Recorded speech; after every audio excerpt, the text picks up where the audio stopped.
we were prescribing heavy-hitting medications, which have definitely saved the lives of many of my patients.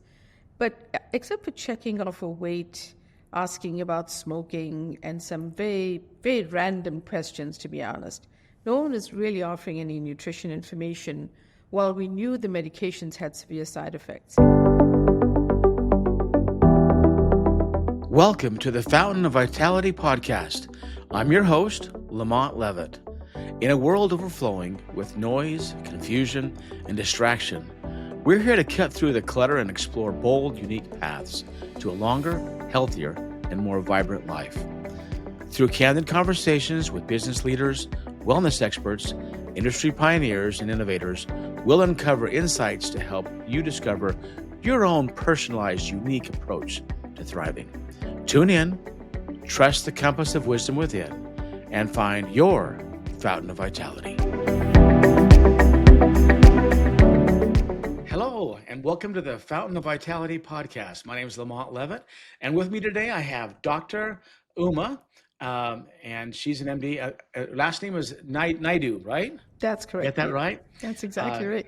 She's got quite a story and has done so many good things in life related to nutrition, and she graduated from Harvard and has learned so many things and fascinating journey and path she's gone on. Thank you so much for being here today.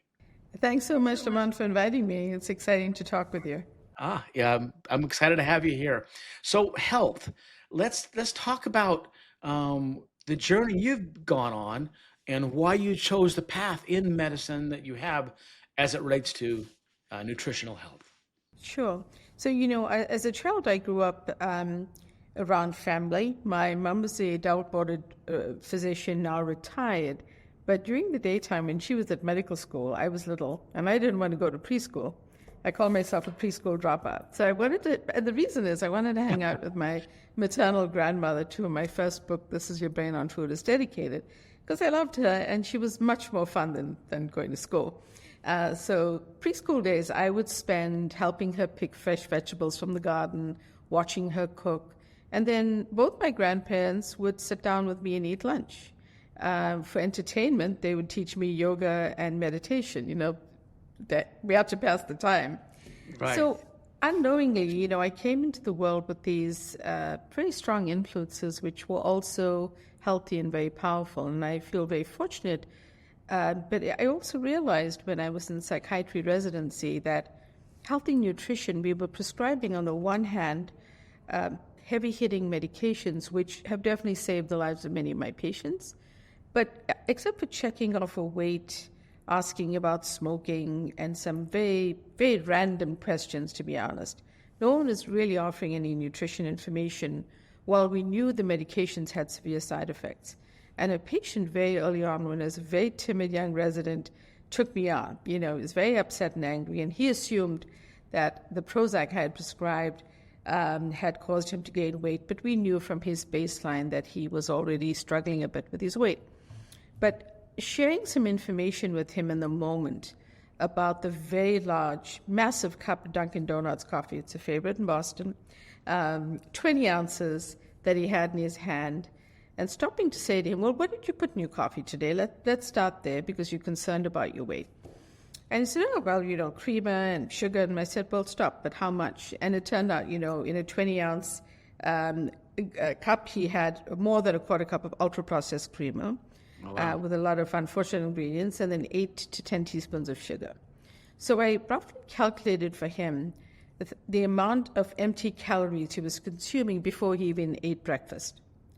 And I saw his eyes light up, like, he realized something. This was helpful information. And he was completely changed in that moment, was interested, like, what can I do differently? Can I, because I haven't even eaten breakfast yet, and I want to be able to lose some weight, doctor. But I recognized how just sharing simple information helped him to almost change in his health journey. So over the course of time, we had a really healthy therapeutic relationship. We did not need to raise the dose of his medication, but we worked alongside with the medication on lifestyle, exercise, healthier food. And, that was kind of kind of my starting point where I recognized clinically that this was worth doing and was powerful. And that really spurred me on to do more of the research, more of the work, to study more, and eventually to, start a clinical service later on. Great. So tell me some of the things that other patients or other stories that you've run into where you've watched someone change their diet, and it changed maybe they can take medication less, and their Right, outlook on life is just better because right. their brain and their body's being fed with good food and With nutrition. good food, yeah. So, I think that I remember a case before COVID where a young woman was referred to my clinic at the hospital and came in very anxious and said to me, I need Zoloft. I was told my friend takes it for anxiety. I need it. I'm extremely anxious. This is new in my life. So upon taking more information and history from her, she was a young executive on the rise in the Boston area and was living a healthy lifestyle. But about 2 months prior to coming to see me, she gained a promotion. And the promotion completely changed her lifestyle. She was traveling 5 to 6 days out of the week, spending a lot of time in and out of airports, attending important networking dinners, and therefore consuming more wine to get through the evening and to socialize with everyone, Uh-huh. eating on the run. And although she kept up with exercise, she was eating out of, eating bar snacks and not taking lunch to work. Her whole lifestyle had changed. And what essentially had happened is she was eating on the go, eating a lot of fast foods because she was traveling in airplanes, in airports. And although she had continued to exercise, she was no longer doing yoga, which she enjoyed at home and helped manage her stress. She was walking her dog less. She was sleeping poorly because of all the travel. Sure. And she had really a disruption of her gut microbiome. And this had created an uptick in anxiety symptoms.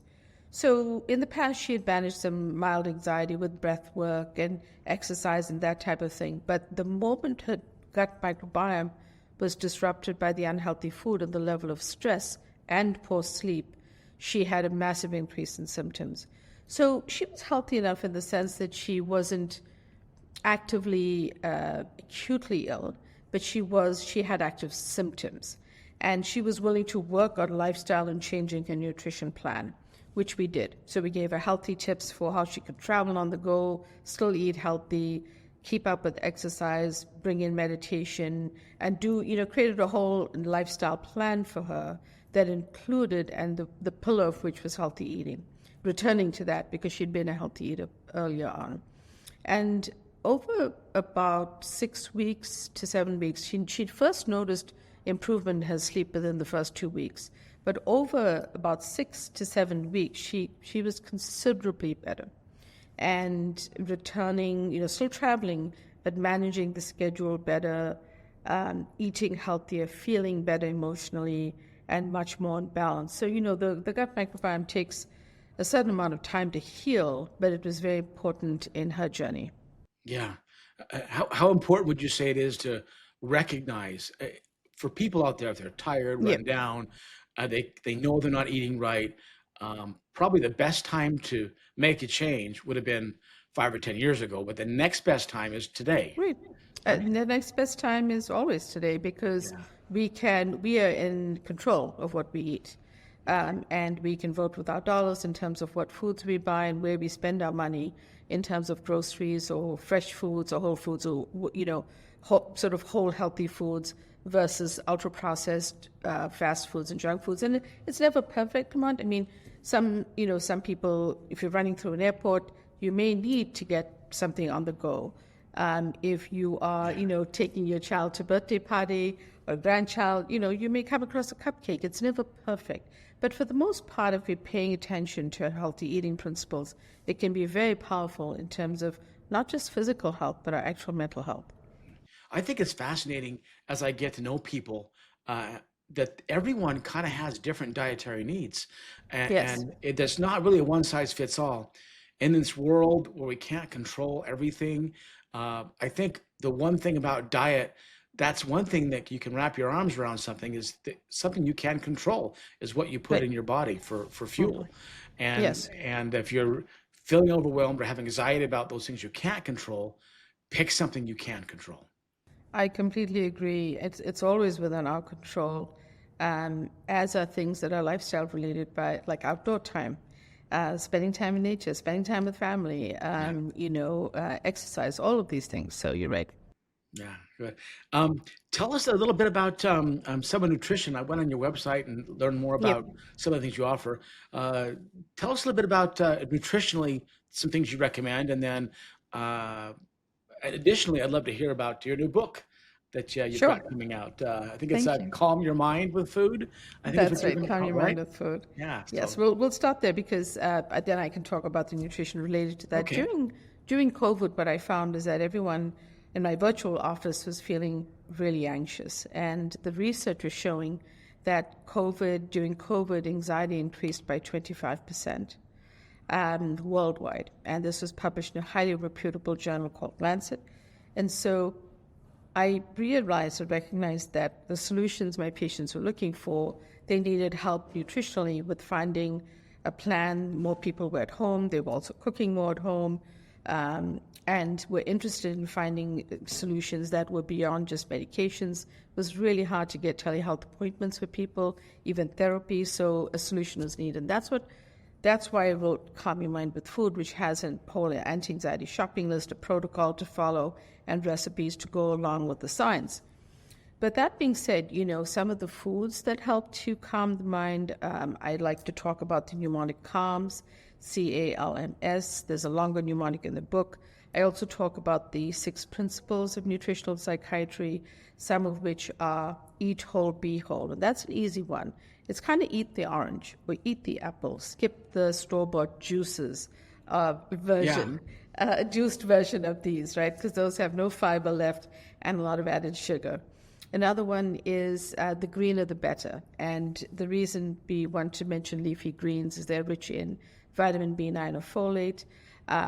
And interestingly, in an article in CNBC, Make It, Martha Stewart was talking about the green juice that she drinks every morning. And they pulled a quote from one of the articles I wrote for them on the power of leafy greens. They're filling, satiating, they bring you vitamin B9. And low vitamin B9 or folate is associated with the low mood. So keeping up with those easy things that you can just build into, say, an easy salad or a green juice, healthy habits you can build in. Another one is consistency is the key. So the more times you just get into a routine and consistently do something, like whether you get on the treadmill every day, you take a walk, or whether you drink, 6 to 8 glasses of water, that you're hydrating well, these are healthy habits that we can build in. Then just switching to the CALMS mnemonic, for example, C, I want people to have easy ways to remember all the information. C is for vitamin C, which you get from citrus fruit, from lemons, limes, clementines, but also extra dark chocolate.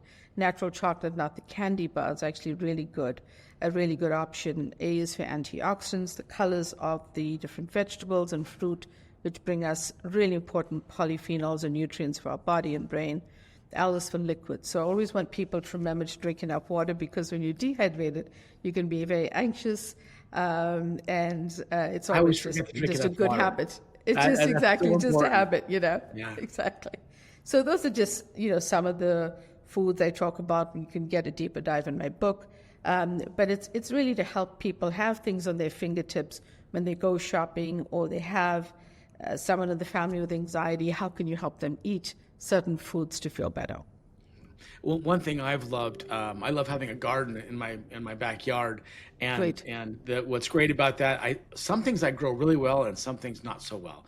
So the things I do well with, tomatoes and peppers do really well in Oh, my wow. garden. Oh, So okay. I love to make that part of my meals when they're That's in excellent. season, and then Yeah. when my different fruits come on, whether it's apple, pear, plum Oh, cod, or plums or cherries, I just when oh, it's in season, I delicious. just make that Yeah. part of my intake. Intake. Yeah. And if it's cherry That's season, great. I'm eating cherries. It's apple That's season, I'm great. eating.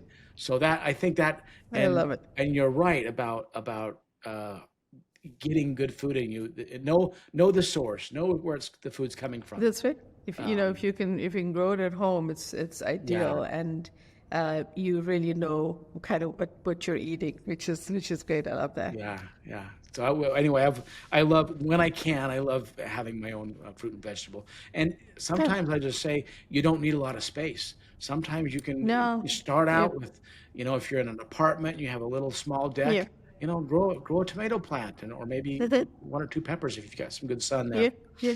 Yeah. Or So even herbs and and herbs spices. are great. Herbs are easy to grow as well if you have a small space, and they are so rich in antioxidants that they're great for you, and they flavor your food. So it's all good.